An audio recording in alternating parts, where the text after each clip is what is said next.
Hey guys, how are you? I'm so glad to be going live today. I've been looking forward to this conversation that we're going to have today. There's a lot to cover, so bear with me and be patient. If you have to split this up and watch the first few minutes and then watch the other few minutes later while you're making dinner, then do that, because this is going to be a very, very in-depth conversation about your first IEP. So many of you have emailed me and texted me and messaged me and said, I'm having my first IEP. What do I do? I have no idea where to even start.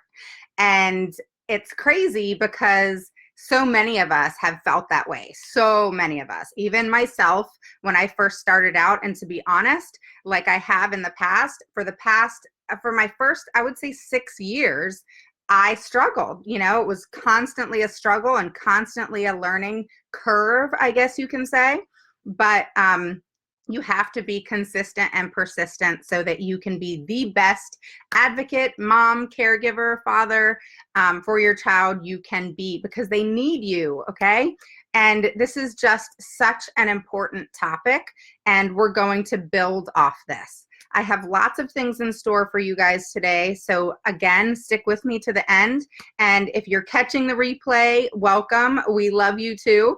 I've told people who are on now to definitely, if you need to split this up, if you're at work, that's fine. Definitely do that. But this is just one to hear, because even if it's not your first IEP, you're going to benefit from this, okay? So if you're here and you're new today, post a 1 below.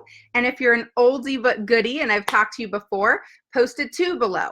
And if this is your first IEP that you're getting ready to head into, definitely post below my first IEP. And then if anybody has any questions or comments or anything they want to add, please feel free to do so in the comments below. Hey, Rachel, how are you? So again, today we're talking about our IEP, the first IEP that you're attending, because I've gotten a lot of comments and questions about this. It's my first IEP. Oh my God, what am I going to do? And so I'm going to talk about what do I do and how, and what do I ask for, and how do I know what to ask for? So it's like a crazy learning curve that you guys are going through right now. And I totally feel you. Your first IEP, Jennifer. Okay. So I want to say something really quick, and hopefully you guys are going to bear with me because we do have a lot to cover. I want to first say I have been doing a lot of work to help you guys. This is something that I've been wanting to do. Hey, Tracy, this whole group and everything that I'm doing is something that I'm going to cry. Something that I'm extremely passionate about. I'm sorry. I love children, and I love my daughter to death. And this has been such a huge thing for me. I'm just extremely passionate about it, and I care about these kids, and I care about them having the best education possible. Me, myself, being an educator, I know what the school system's like. Then on top of that, I'm a mother. And I'm a mother of a child with autism, but again, this page is for any child with a disability. And so I'm getting emotional because of how passionate I am about this.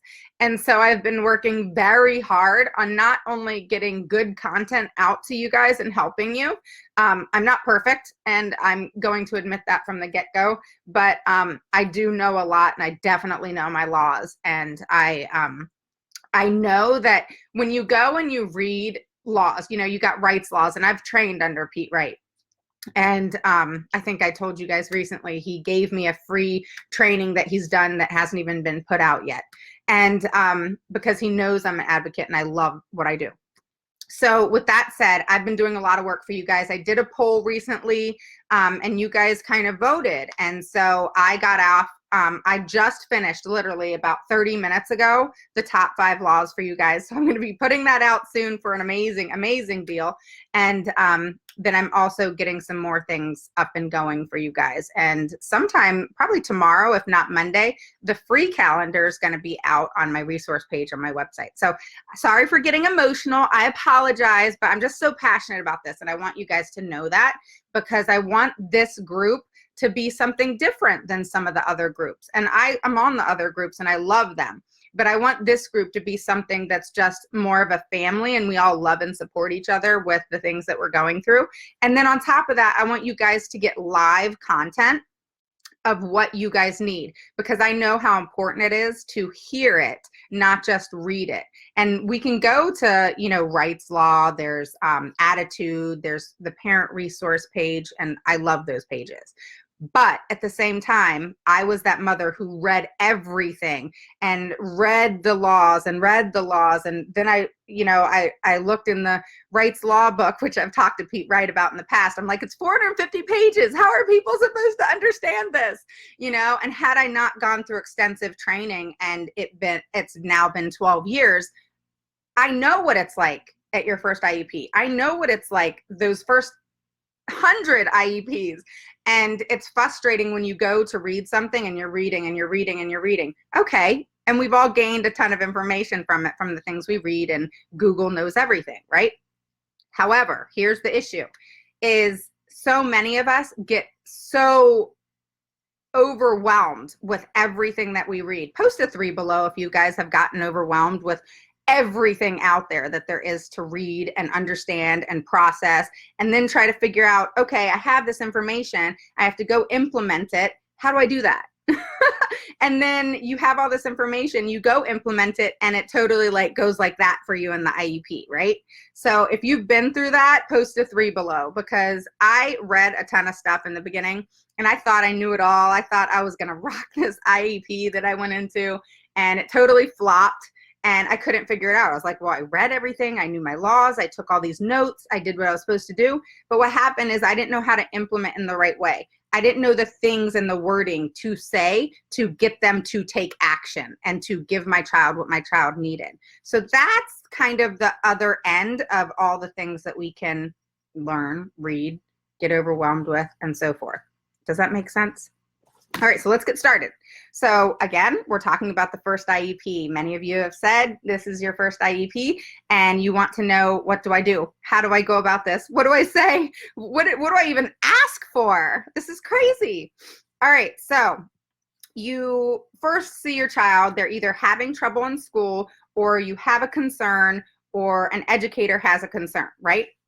So that's kind of the beginning, and that's the beginning of how everything happens. And then I'm gonna go through this fast, guys, because we got a lot of content. So if you have any questions, ask them below, and I promise to get to them.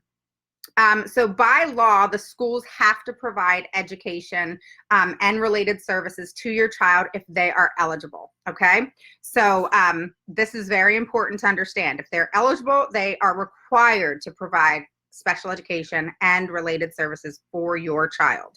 Okay, that does not mean if your child's diagnosed with something that they automatically qualify. They have to be eligible based off the impact of disability. So all states are required by IDEA to identify, locate, evaluate all children with disabilities in the state who need special education related services. Yes, I have notes, guys. Look, I took notes. So I know what to go over with you guys, because I don't want to get all over the place. I'm going to stay focused because this is an important topic.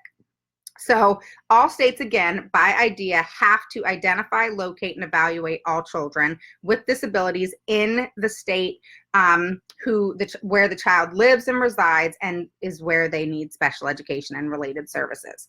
Okay, so a referral or request is then done by yourself requesting, or by the teacher or educator referring you to have an evaluation.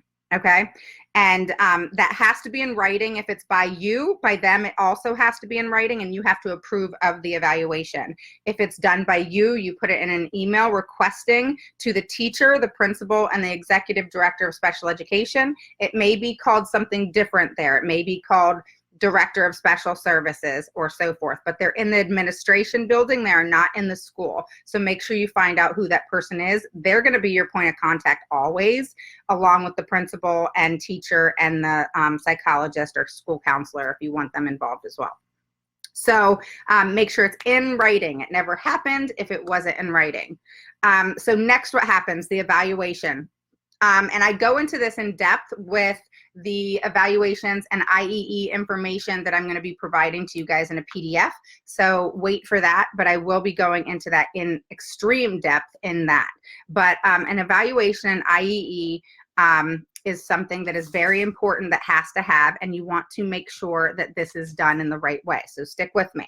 So in the evaluation, what they need to ask themselves and what you need to ask yourself is, one, does your child have a disability that requires special education and related services? Okay, that's question number one.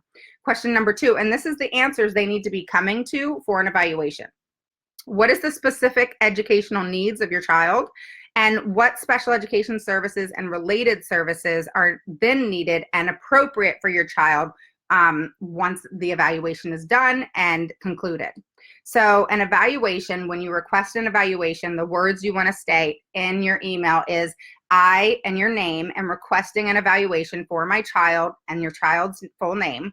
I want a full and individual evaluation. Okay, so full and individual. So if you guys are taking notes, write that down. When you're requesting an evaluation, you want a full and individual evaluation.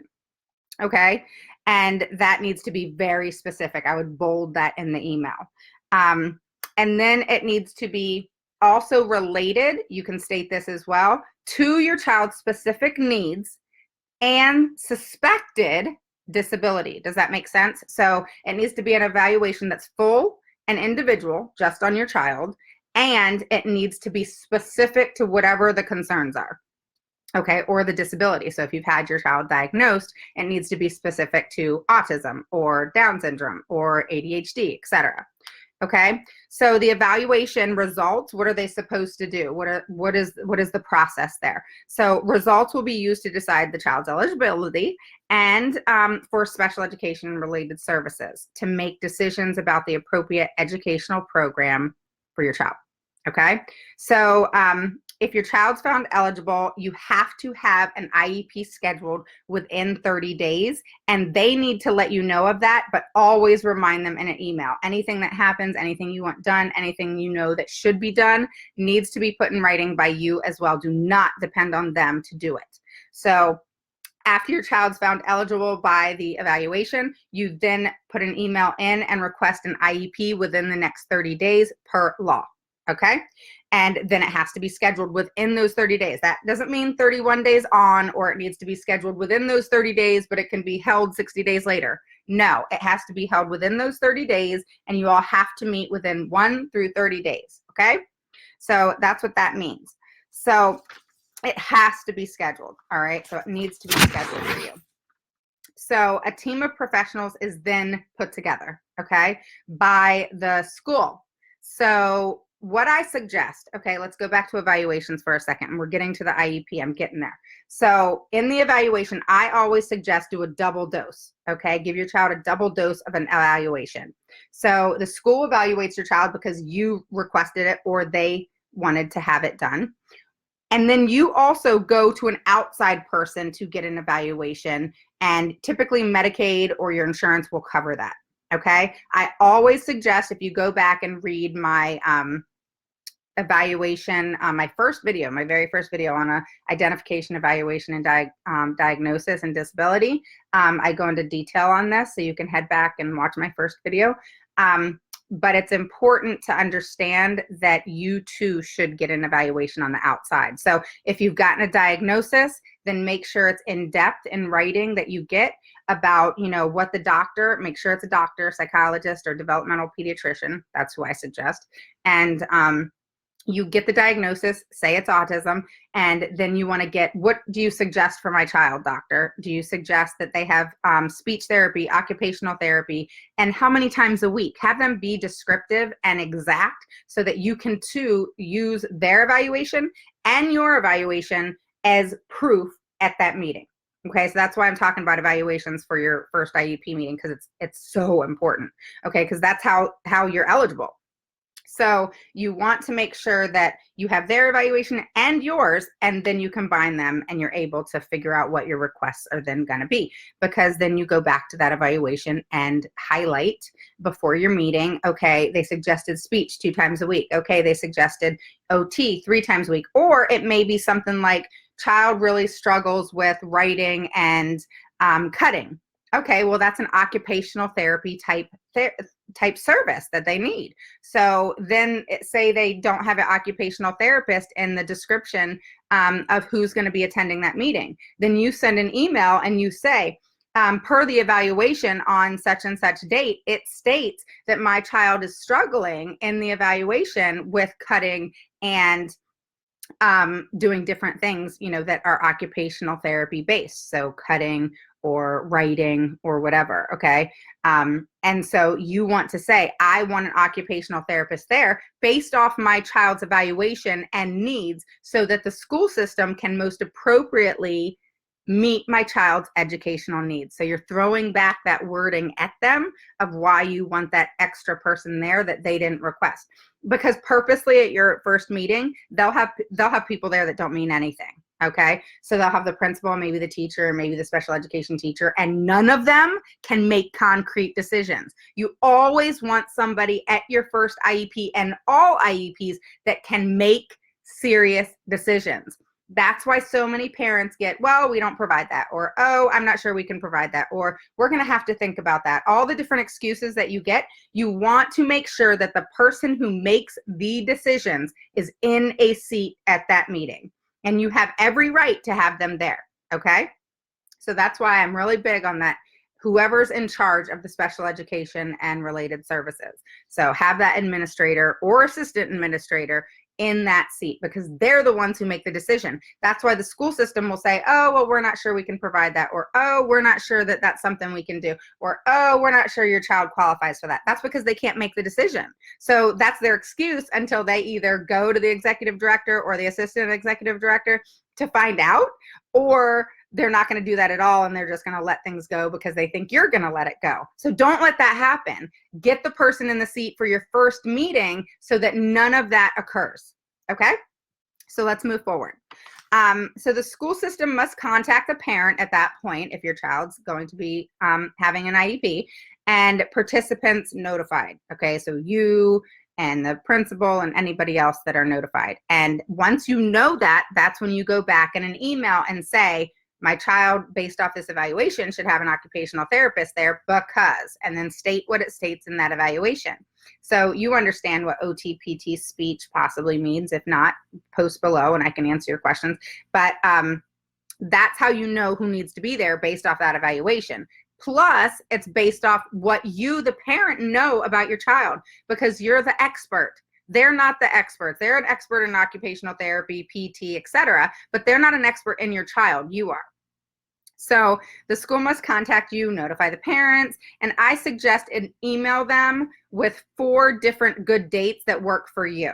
All right, because we all work, we all do things, we're all busy. So you take initiative and email them 4 dates that work for you before they even send this out. Okay, so they know you're on top of these things. So the meeting's scheduled, and then they have to tell the parents when the meeting's scheduled, what the date, the time, the location is. So date, time, location. And then if you disagree with anything, then you need to state that, okay? If you disagree with the time, location, etc., or if you have a problem with that, make sure you note that. And then I want you to make sure that you state your concerns right away with the IEP and who's going to be there. Do not get to that IEP and those people not be there. Make sure that's handled. Okay, and just state in the email to meet my child's needs in the most appropriate way. The occupational therapist, the speech therapist, etc., need to be there based off my child's evaluation and what it states. Okay, and then if they have a problem with that, hey Amanda, hey Leanne, I'm so excited to see you guys here. So parents must also give consent for the IEP to even be implemented. So when you get to that meeting, you have a conversation, you then have to consent for anything to be done, okay? So what I suggest is after your meeting, you take the IEP with you, or if it's not prepared yet, you get them to email it to you, and then you go over it with a fine-tooth comb, highlight it, write notes, everything, and then email them and say on page blah, blah, blah, I have an issue with, and then why, and then back it up, okay? And I'll give some examples in a minute. And then once the IEP is written, you then go through it with a fine-tooth comb, say you sign it, then services are provided, okay? Here's something that I'm going to say. Say you go to your first IEP, you get caught up in things, you get nervous, and you've seen the evaluation, you're too scared to ask for certain things, or something just catches you and you didn't get it all out. Just hypothetically say that the school system, out of occupational therapy, speech therapy, extra reading, extra testing time, et cetera, whatever it is you're requesting based off your evaluation, the school's evaluation, and your gut feelings of your child, of you being the expert, say they give you 2 out of 4 things, all right? Take it, all right? Because if those 2 things are put into the IEP, unless you sign for them to be taken out, they stay there forever. They can't take them out. All right. Now they can say, oh, your child's not eligible for this anymore. Well, if they truly are not eligible for it, okay. But don't ever sign to take something out of an IEP that is in that IEP if you think for just a minuscule of an amount your child needs it, because it's worth it. Just keep it. So out of the 4 things you ask for, they say they'll give you 2. Okay, accept the 2. Take it home, review the IEP. Say you completely agree with the whole IEP other than the fact that they're giving you 2 out of the 4 things. Sign the damn thing. Sign it. Get that one done with. Then once you sign it, take a picture, email the IEP to them with a letter saying, signed IEP, please immediately implement this. However, there's things that I have great concern about in reference to my child's evaluation. Another IEP needs to be scheduled within the next 30 days for us as a team to discuss this based off my child's education and the school system providing an appropriate education that is need-based for my child. Okay, so what that did right there is you signed an IEP that you did agree with, that you did want, that gave you 2 out of 4 things. That's amazing. That's a win, okay? And so take it. So unless that IEP has a bunch of things you don't agree with, but they gave you 2 things, okay, don't sign that. But if everything on there you agree with and they gave you 2 out of the 4 things, sign that darn thing. Sign it. To keep those 2 things in there and solid, because then all you're doing is going back to the table and arguing about 2 more things. That's it. So that's how the IEP is a gradual thing. Does that make sense? So if that makes sense, post a 4 below that made sense to you. That if you agree with that IEP, okay, and you fought but you just got nervous and you just didn't have it in you at that moment to fight for the other 2 things, take what those 2 things that they said, take the IEP, go through it with a fine-tooth comb, write your notes.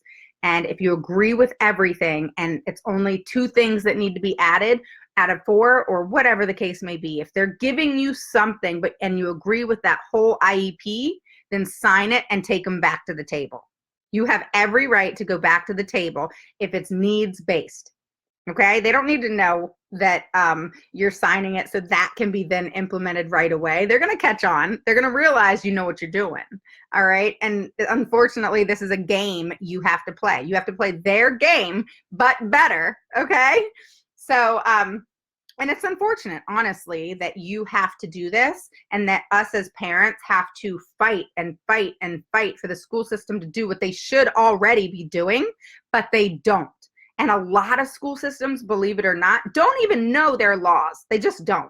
And so us as parents have to know their laws. I'm going to read you something really quick from law, okay? It states, if you're concerned that your child may have a disability, you must put your concerns in writing, like I've been telling you. You should document important conversations, meetings, telephone calls with notes or letters that describe what happened, what you were told, and your concerns. To do so is unwise. Courts have little sympathy. So if you ever had to go to due process and go to court, which I hope you never have to, but if you did, then courts have little sympathy for individuals who know or should know they have rights, fail to safeguard their rights, then complain that their rights were violated. Courts believe that parties who complain about their rights being violated must prove that they took reasonable steps to protect themselves, yet their rights were still violated. Does that make sense? So basically, if you don't do everything in your power to know your laws and your rights, that if you ever went to due process, you would lose. Okay? That's what that's saying. All right. So when I say I know my rights to a T, it's because I've studied them a lot, but I've also studied them with lawyers who have gone through it with me. I've asked questions. I've been able to dig deep of what does this mean? Because I'm not a lawyer. I don't know what all these laws mean. And I didn't in the beginning until I put the effort in doing this and actually implementing it in my IEP, and totally screwing up in the beginning, but it's doing it over and over and over again. You know, the only time you're going to fail is when you fail to continue, and is when you quit, and you don't want to quit your child. So you just keep going and you keep going and you keep going until you succeed, and you will. Okay. So that's what I mean about just really focus on what you want for your child in that IEP meeting. So what do I do? That's what you do. I hope I answered your question. If I didn't answer your question, and this is your first IEP, please post below and I will answer those questions. But hopefully I answered your questions of what do I do? Okay, so I went through the process of what you do. I know I went through it fast because I don't want to keep you on here long. And then how do I know what to ask for? Well, how do you know what to ask for is based off of your evaluation and the school's evaluation. That's why I always say get two, because your evaluation would include a diagnosis because the school can't diagnose. Their evaluation is based off assessments and your child being tested for different things in which they need special education, and they're being evaluated to see where they need special education and related services, if they qualify, if they don't. Now, you, on the other hand, are going to get an evaluation off the same thing, off assessments and testing. However, you're also getting a diagnosis if you go to a psychologist or a developmental pediatrician. I highly suggest a developmental pediatrician because that's their specialty, is children with developmental delays and different disabilities. Okay. And if you had to go to due process, they are the most amazing person to bring with you. Now, like I said, you don't want to go through that ever due process, but it's something you definitely can threaten the school system with if anything ever got out of hand to where you needed to really push your rights. So I always recommend mediation, then a complaint, then due process, which is really kind of the chain of command of how it works.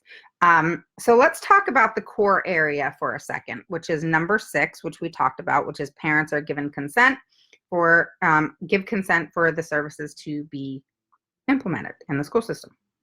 So you definitely, like I said, want to review your IEP and do not sign it, okay, until you go home.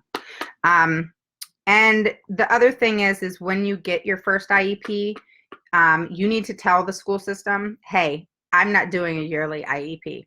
We are not coming back to this table once a year. We're coming back to the table 3 times a year because myself as the parent want to go over and review my child's goals so they don't get out of hand. And a year later, I'm finding out that my child was struggling with this, this, and this. Then you're a year behind catching up on reading, or they're failing tests and you have no idea why, or you're expecting the school system to get back to you on issues and things that are happening, like, you know, failing tests or not doing well, or et cetera. Whatever the issue may be, really it's mastering goals. And then you find out a year later at the IEP. Not cool. You do not want that to happen. So I always hold an IEP every couple months. I think it's every 4 months. And my IEPs are December, May, and August, or September, something like that. So you want to have them 3 times a year, but then I'm able to go through all the goals because my daughter gets what's called ESY. So she goes through summer. So that's why I have one right at the beginning of the school year as well.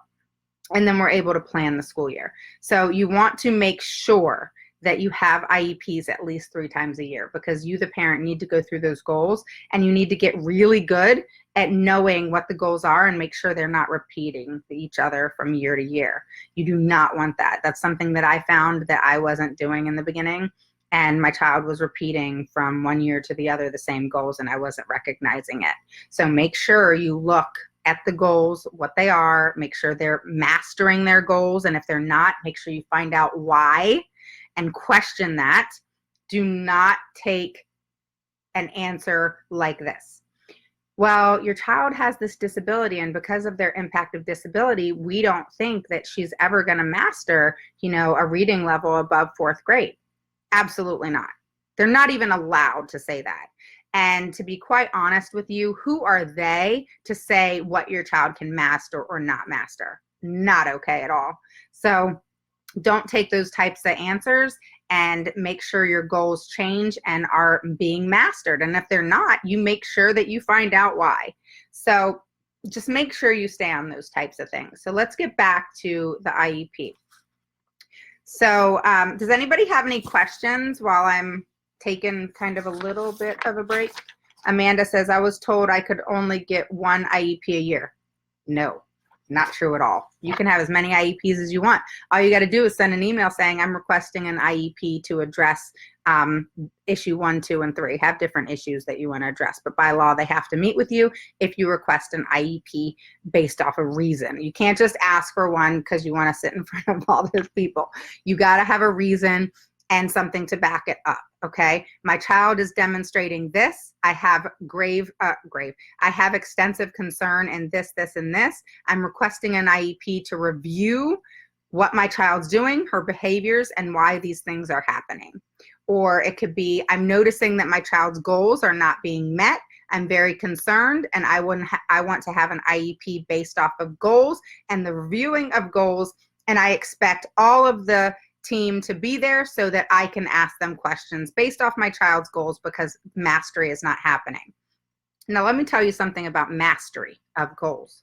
So mastery is not, your child has been documented and it has been mastered that your child has, or let me rephrase that. Okay. So they may say something like, we've documented your child has mastered such and such goal over the amount of 3 months, or over the amount of 3 separate occasions. It may say something like that, with three times mastering it, Okay, so if it says something like that, then my question is, 1, who else has it been mastered with? So that means if it's been mastered, it can be done with me, it could be done with you, it could be done with the teacher, it could be done with the principal, it could be done with my sister. That's mastery. Mastery is across the board. Your child can do that with anybody, not 3 times with the same person. That's called memorization. Your child memorized how to do something with the same person during 3 consecutive times, or 3 separate times. So if somebody says that three times, because that's typically the number, your child mastered something with so-and-so, with the reading specialist, with the OT, with the speech person, that's not mastery. What I have done in the past is I have brought my daughter into the IEP meeting, not to make her feel bad. So here, let me explain this. So you bring your child into the IEP meeting because you're going around the table and they're saying, yeah, she mastered this. Okay, cool. Let's bring my daughter in here. So you bring your child in here, your son, your daughter, and you're all excited to see them. You make it a happy thing. Look at all your teachers. Look at them. Isn't it awesome? You're here to show us something super cool. So make your child feel completely comfortable, like they're coming in to do something awesome. All right. And then you say, can you show mommy how to write this? So say the goal was to write a sentence of 5 to 7 words. All right, that the occupational therapist has been working with your child to write 5 to 7 words legibly.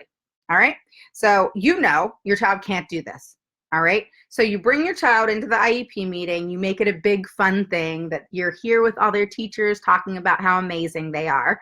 And you say, can you do this for mommy? Can you show mommy how to write? And then write on a piece of paper if your child's young. I want to go to the park tomorrow. Okay, so that's your 5 to 7 word sentence that they're saying that your child's mastered. You know they haven't. and you're trying to test it in front of them. Your child then can't write it, or they write it, but it's not legible. Then you tell your child how amazing they are, thank you so much, and then they're taken back to class. Okay, so that's when you lay into the school system. Your child's gone. You don't have to act like it's a big deal anymore. You don't have to act like your child's amazing, and you can tell them, you weren't honest with me. You said that my child mastered this, and they have not. So that's another way to call the school system out. And have I done it? Absolutely. Because not only is it important to call them out in front of the whole group, but it's important to let them know that you recognize when your child has or has not mastered something, that you're no dummy. And a lot of times the school system will think that of us, that they know everything and we know nothing. And you don't want to be put in that position, or them thinking that of you from the get-go. So that's something to know in your first IEP, because you have to set the precedence. You have to let them know that you're not giving up. You're not walking away. You're not going to just take their word for it. You're going to do your homework. You're going to come back to the table. And you're going to let them know at this meeting that it doesn't matter how many times you guys have to come back to the table. You'll call a meeting every 30 days if you have to. The reason you're going to do that is because your job, and you're going to tell them this, my job here is for you all not to take things personally. My job here is to advocate for my child as best as I can so that their needs are most appropriately met. Let me repeat that, write this down. So that their needs are most appropriately met in the educational setting. Okay, because that's all the school system has to do by law. They have to meet your child's educational needs, and those needs have to be in the most appropriate way, and it has to be based off education. It can't be, I want what's best for my child. We all want that. But the school system does not have to provide what's best for your child. They only have to provide what's needed and appropriate for your child in the educational setting. So if you go into that IEP knowing that all they have to do is provide what's needed and appropriate for your child in the educational setting, and you're able to take the information from the evaluations, go through it with a fine-tooth comb. I do things like this. I will highlight things. Okay, I'll circle them. I'll make notes to the side, and I make sure that I understand what I'm reading. So you make sure that you understand that evaluation. If not, you ask that doctor or who did that evaluation. You're allowed to request that the people that did the evaluation be present in your first IEP meeting. Okay, so that you can then take the evaluation that the school is supposed to provide you 2 days before your IEP meeting. You are required to get the evaluation and results 2 days before your IEP meeting. So take those 2 days to study that evaluation. You now have this page to come back to. Take a picture and say, hey, this is the evaluation. Can you help me out? What are the key things I need to be looking for? Because sometimes we got so much anxiety and stuff built up inside us that we're not focused on exactly what's important in what we're seeing. We kind of miss it. Does that make sense? So it's the same thing when we're Googling and we're reading things. You know, a lot of parents have said, I've done so much research and I don't know what I'm doing. What am I doing wrong? I'm reading all this stuff. Well, that's because we're getting overwhelmed. We're processing too much at one time because we're parents. We're doing our due diligence of researching everything we possibly need to give our kids the best possible education. And we're just getting into this jumbled mess of overwhelm. We're just overwhelmed with everything out there. We're overwhelmed with the information that other people feed us. Do you remember when you were pregnant, moms? And everybody's got an opinion, you know, everybody's got an opinion about how our pregnancy should be. And I always go and joke with them back and I say, I have 3 kids, all 3 pregnancies were different. And I mean, totally different. And so I never kind of listened to that feedback, but people are going to do that with your special needs kids. And what drives me even more insane is when people who don't have special needs kids try to give special needs parents advice. That's crazy. Why? I don't even understand that. I don't even give a whole lot of advice of typical parenting stuff to other people because we all parent differently, you know? So, but I think it's funny when parents of typical children, which I have 2 typical children and 1 with special needs, try to give parents with children with disabilities advice. It's kind of funny. Have you guys ever had that? So Amanda, no, no, no, and no. Absolutely incorrect. So you write them back and say, yes, I understand that an IEP is typically held once a year. However, I am not going to do that because my child's needs need to be met in the most appropriate way. And the most appropriate way is to have an IEP meeting every 4 months so that I can review goals and to make sure that those goals are being met and that those goals are being implemented and talked about and discussed and changed up and all the things that need to be done with goals, and they need to change, and they don't need to change once a year. Make sure the goals, I have my goals, Amanda, cut down into those 4 months. So there's smaller goals. Think about it in just life, just maybe you and me. I know I meet goals when they're smaller. When they're big, I'm like, oh gosh, I don't know if I can do that, you know? But if they're smaller goals, then you have a higher chance of reaching them, right? So if we approach goals in the way that we should approach life, which is just keep moving forward, keep progressing in a positive way, and keep goals attainable, you know? So for 4 months, you have these goals. Okay, they've been mastered. All right, we're going to move to the next goals, you know? So explain that to the school system and tell them at your first IEP or your next IEP, I'm going to change up when we meet. We're not meeting once a year. We're going to meet every 4 months. And the reason for that is so that I can stay on top of my child's goals, make sure they're being implemented, make sure the goals are being met, and then we're able as a team, make it a team-based thing, and then we're able as a team to more accurately meet those goals in a smaller way, so that those goals are smaller every 4 months, so that your son meets them and masters them. And then when they're mastered, the next 4 months, you move on to the next thing, okay? But again, don't ever take a school's word for mastery. You test that. It's basically testing a theory, and their theory is your child mastered it. You're then testing that theory for it to be something that has officially been done, okay? So never, ever, ever take the school's word for anything. Always, always, always do your due diligence of finding out the correct answer. And if they're right, awesome. If they're wrong, then you at least did your homework and know that they were wrong, and then you go back to the table. But letting them know where you stand from the get-go sets a precedence for ongoing. Those are things I did not do, and it was a nightmare. So I don't want that for you guys. Set the precedence. You go into that meeting, you own it, you become the CEO, and you have your evaluations with you guys. So if this is your first meeting, this is it. Here's the roundup of everything. We're almost done.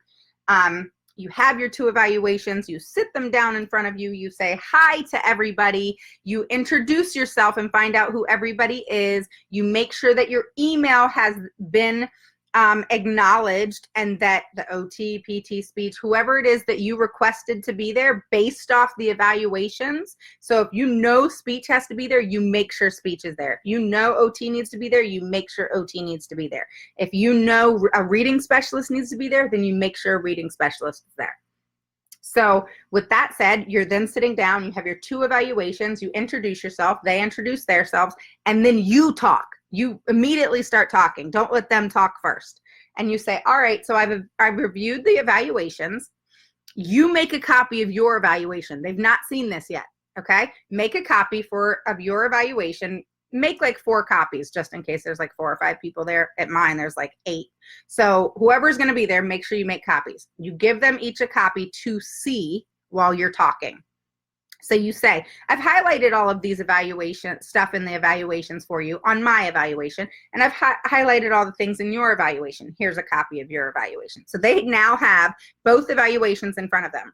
Now you're going to do this. You're going to say, so I'm going to talk first, if that's okay with you. And the reason for that is I'm going to go through this evaluation with you, and I'm going to let you know what my concerns are, okay? Because I understand that based off this evaluation, my son or daughter does qualify. And let me explain to you why, okay? So then you're saying, all right, just say in the evaluation, it says child struggled with reading, grade level type books or whatever. And in the evaluation, there's testing that's done and there's scoring. Make sure that you understand what that means, okay? And on that same evaluation page or on the back will be what that testing means. So if there's a number of 50 to 75, then on the back it'll say 50 to 60 means this, 60 to 70 means this, etc. Does that make sense? So then you know where your child should be, because it'll say that on the graph or whatever it is provided to you. And then it'll also say where your child fell between. So then you know if your child falls lower than where they should, then they qualify, okay? And if there's struggles in speech, and that's noted. And that can be on yours or it can be on theirs. If it's on both, that's great. And on yours, because you went to the doctor, make sure the doctor recommended 2 times a week speech, 3 times a week OT, etc. Okay? Because then you can use that one with theirs, all right? And use them both as evidence. And so you're going through all your concerns, all the things that, you know, are important to you. And then you are saying why your child needs these services. And then you're going to go through that you understand what your rights are. Okay, even if you don't, that's what you're going to say. I understand what my rights are, and I understand that my son or daughter qualifies. And I'm not in this for the rest of my child's educational career, argue and fight with an IEP team, because I understand that seems to happen a lot. And I'm really hoping that we can have a really good relationship and work as a team. And I also want to request that my IEP be done quarterly, because that's what's going to meet my child's needs in the most appropriate way, so that we can review goals, go through goals, see what was mastered and what was not mastered. So again, this is what you're saying. And then let them talk, you know, see what they say, have a conversation. Do not give in to the things that you know is needed and appropriate for your child based off the evaluations. So if you're going in there saying, I want reading, I want OT, and I want speech, do not give up on that. Argue it based off the evaluation. And if you need help arguing it, that's what I do. That's what advocates do, or a good advocate should be able to give you basically a plan of action of what to do in the IEP. And I always tell parents, you don't really need an advocate to go in with you. You're perfectly capable. But a good advocate is one that can get with you on the phone. I do Zoom calls where I see you face to face. You send all your information to me, your IEP, your concerns, your evaluations, etc., and I'm able to create a plan of action with you so that your child's needs are best met. So that's what a good advocate will do with you if you need a great plan of action to implement in the IEP meeting, along with all your questions written out for you, and basically everything done for you, and all you got to do is show up and ask those questions and do the things that are done for you. So hopefully I answered your question. Okay, I'm seeing everybody's on here. Leslie, Tamisha, hello. Melinda. All right, Amanda Crosby, make sure. Okay, yes. Thank you for offering that. I emailed and called. Awesome. So you guys are chatting. Overwhelmed is an understatement. Oh, girl. I know. And just plan on feeling that way, unfortunately. My goal is to help in guiding you and not having so much overwhelm, but you're going to have a little bit of it, and that's just kind of part of the process. I'm glad you're learning so much. Thank you. Mark, great idea. What shall we do if they SAS? What does SAS mean? Our district only meets once a year. No, they don't. They don't just meet once a year. That's it. With an IEP, it is said that by law you have to meet once a year. You absolutely can meet throughout the year. You can call an IEP meeting whenever you want, anytime. You don't even have to have a concrete reason. So anytime you, the parent, want to meet with the team, typically it's for a reason, to go over behavior issues, to request a FBA, to request a BIP, to request a review of goals, whatever reason you have as the parent to have to meet and have an IEP, then you have that right. The 1 year wording comes because per idea, per law, the school system must meet with you once a year. But that's just law that you have to meet once a year. By law, also, a parent can call an IEP meeting any time based off a need that is appropriate for education. So if your child needs to have something changed in their goals, if your child needs to have a review in goals because you, the parent, know that certain things aren't happening right, or you just have a gut feeling of something's going on, you have every right as the parent to request an IEP meeting, and it has to be held within 30 days. Does that answer your question? Say. So I hope that answers your question, but do not let the school system tell you. So you respond back by saying, I understand it's law that you, the school system, has to meet with me once a year, but I also understand that I can request an IEP meeting at any time, and you have to meet with me within 30 days. So let me know when you'd like to schedule an IEP meeting, because I'm requesting one right now in the next 30 days. Thank you. Appreciate it. Have a nice day. No, but seriously, that's what you can say. Are you going to be putting the 5 laws in writing? Yes, ma'am. They are in writing. I should share my screen with you and show you all the chaos that I have written. Okay, so let me explain this real quick since you asked. So anybody else, I'm done. You can hop off if you want to. I'm going to go over the 5 laws with Rachel just to give her an overview, because it's taken me 3 days, y'all. 3 days to write this. So the reason why I put the poll out there and asked about the 5 laws is because, let me tell you something. These 5 laws are pretty much all you need to know. Oh yeah, that's it. So I think I told you this, Rachel, but, and anybody else that's on here, this is all crazy. I've got a water pillow. Does anybody else have a water pillow? I got a water pillow. They're awesome. And I have my little table thing sitting on the water pillow, so it's moving. Okay, so my hair's crazy today, y'all. Y'all didn't tell me about that. So let me explain this. The 5 laws. Yes, it's in writing. And